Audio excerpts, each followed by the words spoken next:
Hi, I'm Cody Fusco here with Candace LeConte, and when we asked Dr. Margie Gillis about the number one action districts can take regarding professional learning, she explained that it's not just about investments, it's also about building capacity. One thing to have an organization like Literacy How come into your school and district and work with your teachers, and we love doing that for all the reasons. It's so gratifying, and it can change outcomes because the teachers now feel empowered, right, to teach those students. However, the investment in those external coaches doesn't yield the return on the investment unless you build capacity inside those schools, right? And so we're always saying, if you're going to have Literacy How in your school doing this coaching, you need to have internal folks to, build capacity through and with.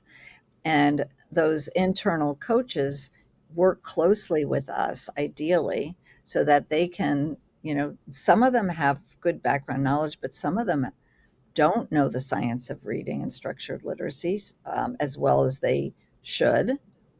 No blame, it's just what it is.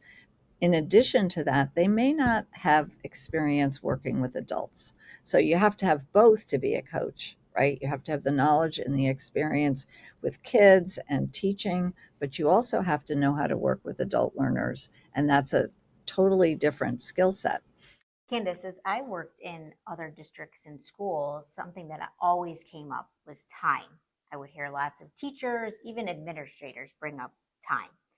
So we always tried to make the best use of our time, right? And actionable things that we can do regardless of how much time we had.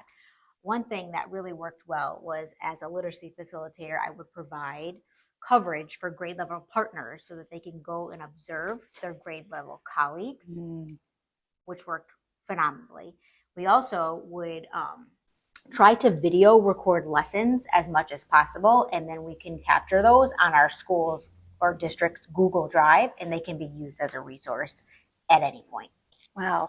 What impactful ways to really facilitate a culture of learning and risk-taking and collaboration together.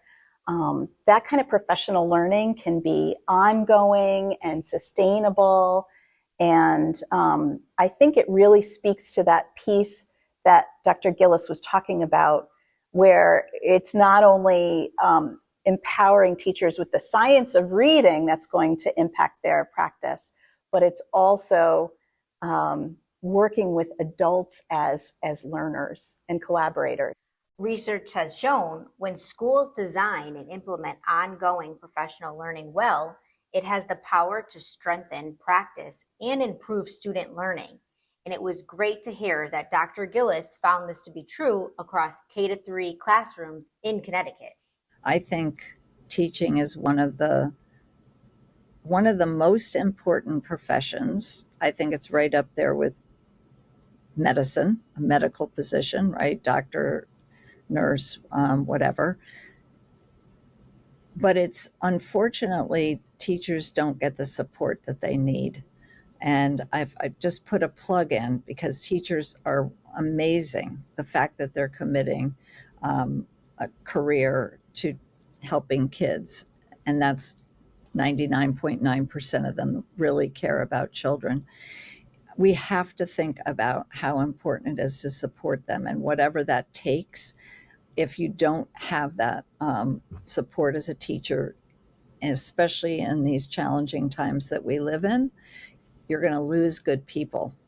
And you invest in them. If you invest in teachers, which the districts that are really serious about doing the work do that really well, and they leave, then you've lost your investment. But, obviously your teacher, now you have to train a whole new group of teachers. And it's just not an efficient way to build the teaching force that we really need. So I think it's really, for me, it's supporting those teachers, letting them know how valuable they are, and whatever it takes to help them get the job done. To listen to our full conversation with Dr. Margie Gillis, who also talks with us about the importance of professional learning and the impact it has on educators and students, use the link at the bottom of this video or look up Literacy at the Center on Apple Music or Spotify. Next time, here at Literacy at the Center, I'll be speaking with UConn's Dr. Michael Coyne about multi-tiered systems of support. So subscribe to our channel and click the notifications so you don't miss out.